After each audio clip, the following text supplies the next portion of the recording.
Hello and welcome to Friday Live. I am your host, Strata lawyer Amanda Farmer, and tonight I am coming to you live from Singapore. Yes, it is late on a Friday evening, much later than our usual live slot on a Friday. That's because we are 3 hours behind Australian Eastern Daylight Time here in Singapore, and we have just wrapped up day 3 of the annual conference of the Australian College of Strata Lawyers. I have been lucky enough to spend the last 3 days with friends, with colleagues, fellow Strata lawyers, academics, a Strata manager or two, academics from around the world, learning all about what's new, what's going on in Strata, both at a local level and globally. So it's been a whole lot of fun, very, very interesting. I'm going to share a few highlights from the conference with you. And it's been full on, but we're here. We are here on a Friday. That is my commitment to you, to show up, even if it's just for 5 minutes, even if it's when I'm in the back seat on a bus, as I was last Friday. I want to be here to check in, to fill you in on the need to know this week in Strata. So thank you for those of you who are here live. I can see a few eyeballs here live late on a Friday evening, wherever you might be coming from. If you do want to drop in and say a hello, I'd love to see your hellos here in the comments.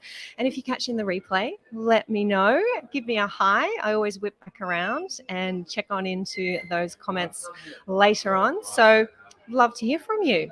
Thanks for the thumbs up there. Wonderful to know that you're tuning in. We are sitting here in a beautiful hotel here in Singapore. It is the Capital Kempinski Hotel. And there's a little crowd over here just off to my left. One of them's just escaped because I think she knows what I'm about to do. I'm just, look, give us a wave. I'll turn this camera around. Give us a wave, fellow Strata lawyers. I'm not going to identify them unless they get really rowdy. Then I'll start naming names because that's what I do. I have another Strata lawyer sitting just to my right here. Her name is Helen Kowal. And if you received my email earlier this evening, it would have been this evening, then you may be tuning in especially to hear from Helen and hear what she has to update us on. I'm going to formally introduce you to Helen and bring her on in very shortly. Look at you guys, a number of you here tuning in and saying hi. Thank you so much for being here live late on a Friday night. Raymond is here saying hi. How you doing, Raymond? Sean is here saying hi. Good to see you, Sean. Michelle is giving me a wave. Thank you, Michelle. Hi. Justine is here. How you going, Justine? Shana is saying, hi, Amanda. Thank you for taking us to Singapore with you. My pleasure, Shana. Thank you for coming along. Michelle is saying hi from Sydney. Good to see you, Michelle. Thank you all for joining me live here on this Friday. So, I've been in Singapore since Wednesday. Some of you may have seen the little short videos that I've made and have posted here on the Facebook page and also over on our Instagram page and over on LinkedIn. That's given you a little bit of insight into the shenanigans that we've been up to here at the conference of the Australian College of Strata Lawyers.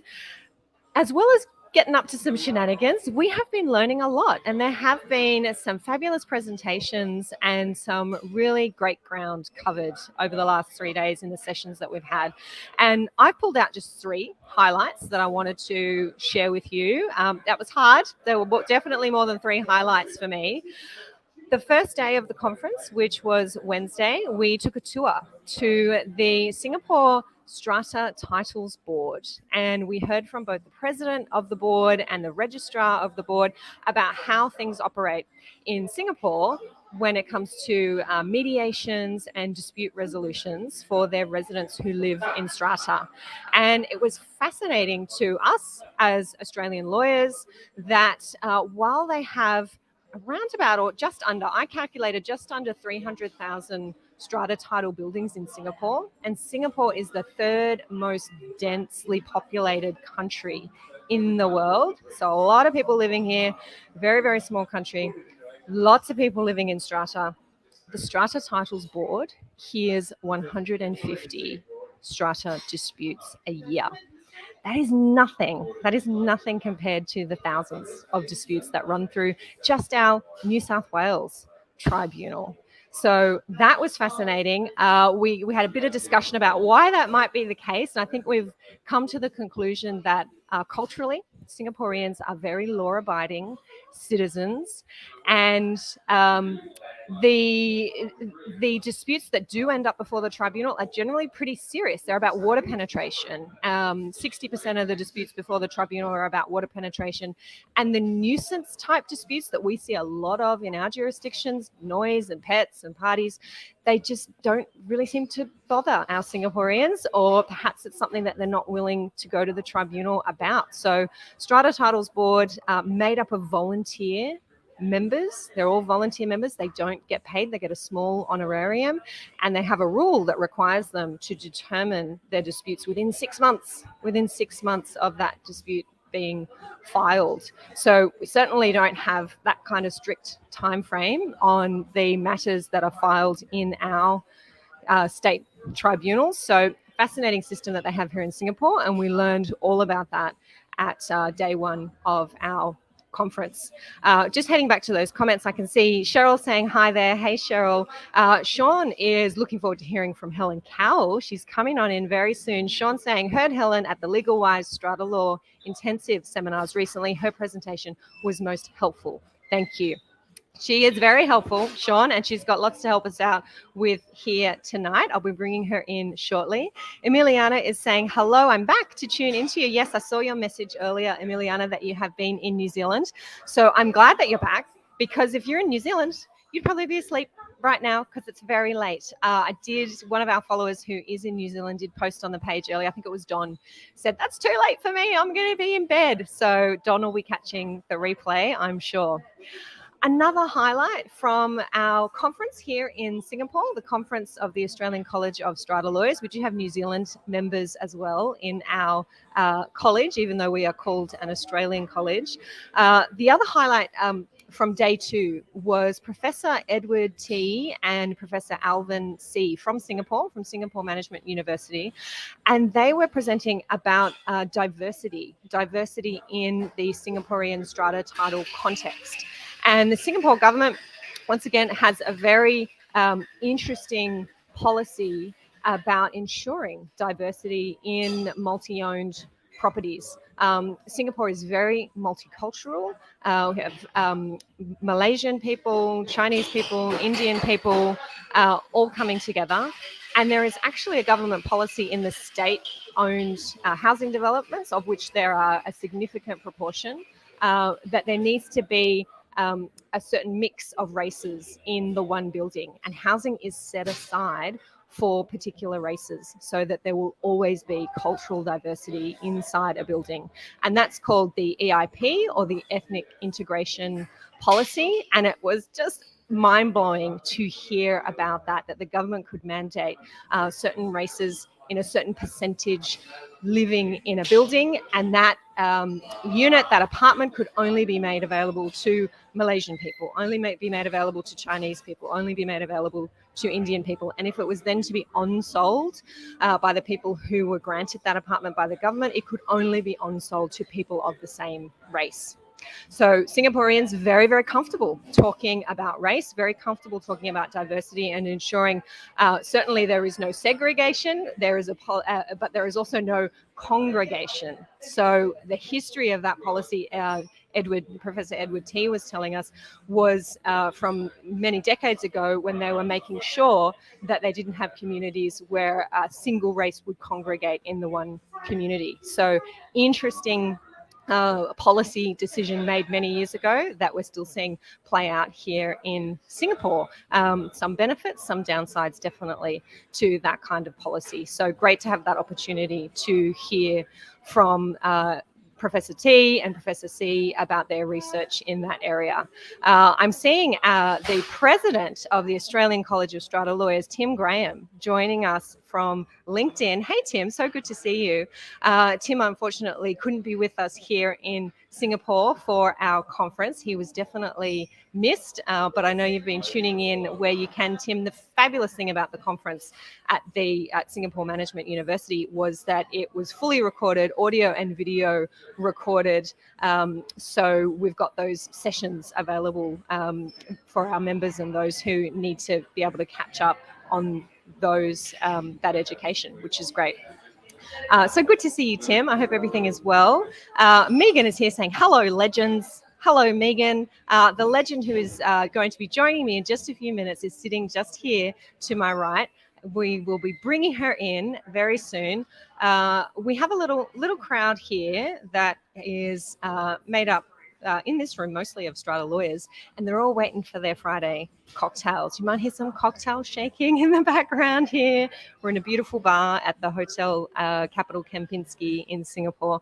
It's cocktail hour. I'm hopeful that my very generous guest will have her cocktail in hand by the time I'm bringing her on in to share her knowledge and her expertise with us. But finally, I want to share with you one more highlight from the conference that I have picked out for you. Today, we heard from Professor Chin Lee from the United Kingdom. And he focused on the collective culture of strata title living, which they don't call strata title living. I'm just filling in some words here, in China. So the different cultural presumptions and assumptions and foundation that they have for multi-owned properties in China, and how that is very much focused on the collective and very different to our Western culture, which is very much focused on the individual. And Professor Chen Li was able to give us some background, some stats on what was happening in Chinese multi-story buildings during COVID. And he was able to say that at a time of crisis, the collective culture that you see in China actually saw people come together. They came together essentially because they had to. They had to help each other with getting food, with getting medicine, and because the Chinese culture does come from that foundation of the collective, they did so really well, and they really came together and looked after each other. And the disputes, the number of disputes in their tribunal during, I think it was the 2020 year, was 5. They had 5 disputes in that year that were litigated because everybody was just focused on helping each other out. Now that stands in such stark contrast to what we saw, especially as strata lawyers, saw throughout 2020, 2021, when we had our lockdowns, when we were dealing with difficult times in our apartment buildings.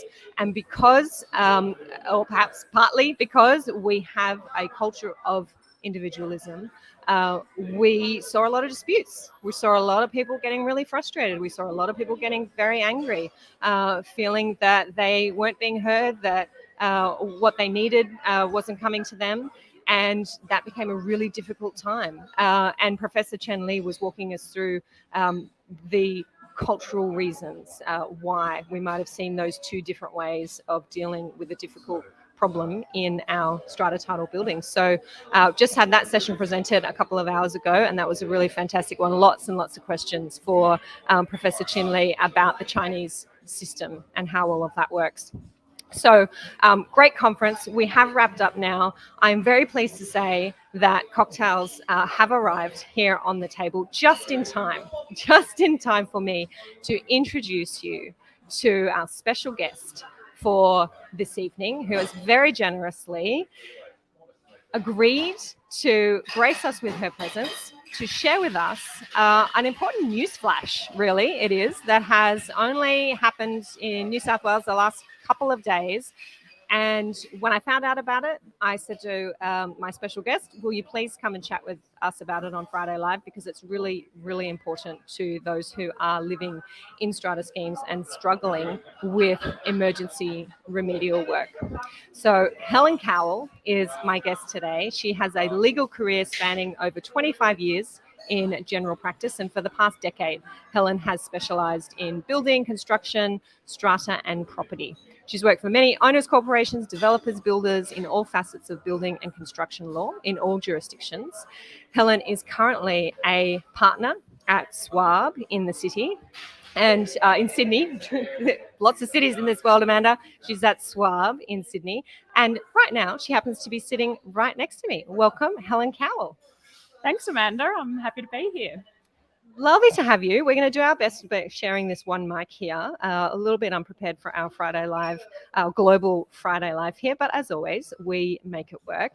Now, in my email today, which Helen didn't see, but I just gave her a quick look at it now, she did give me permission, though, to use one of her beautiful photos that she took on her morning run yesterday. And not only has she had time to do a morning run here in Singapore, she has written an article which summarises a really important fact sheet that was released by the New South Wales government. I think it came out on Wednesday. And the fact sheet is aimed at assisting buildings that need to carry out emergency remedial work to understand the circumstances where they can actually avoid some of those stricter requirements that are in our Design and Building Practitioners Act. And my understanding, I've had a read of the fact sheet, I've had a read of your article. That means that we can finally start carrying out some important emergency work much more quickly and maybe a little bit more cheaply. So, Helen, fill us in on maybe where this fact sheet came from and maybe why it was needed. Yeah. Okay. Thanks, Amanda. Look, the Design and Building Practitioners Act has obviously been a challenge for the remedial industry. The Act is clearly intended to include remedial works, but it very quickly became apparent that the application practically of the Act caused a lot of problems for the remedial industry. So this fact sheet we're really excited that it's finally released. It's been a long consultation period with government as part of my role on the advocacy committee with ACRA, which is the Australasian Concrete and Remedial Repair Association, over the last 12 months. We've worked closely with government to, I guess, use the existing legislation that we have. So we couldn't change the Design and Building Practitioners Act at this time, but we had to use what we had. So Section 19 of the Act allows a reasonable excuse. So when we're looking at emergency remedial building works, owners corporations may have a reasonable excuse not to have to prepare a regulated design, and that in itself allows the works to be done quickly, address the urgent issues and let owners live in their units without being affected.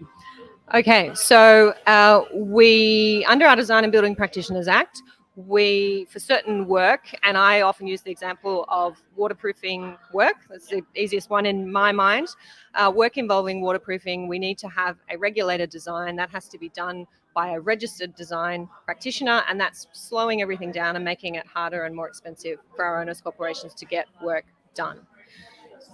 Now, if there is a reasonable excuse, then that regulated design is not needed.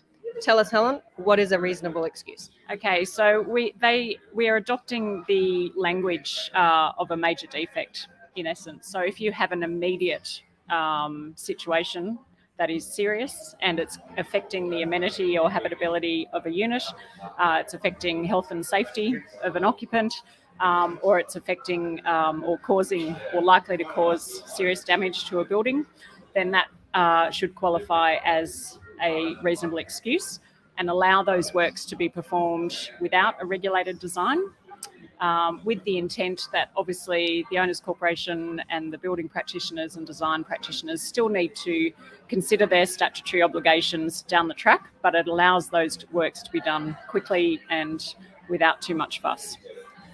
Well, that sounds like good news, but there's been no change to the legislation. This fact sheet is about putting some meat on the bones of the legislation and letting us understand what it's meant to mean. Is that right? Yeah, it's a guideline to determine what is remedial emergency works and what isn't, and it's allowing people to have some guidance on choosing or realising that they can do some works that are urgent.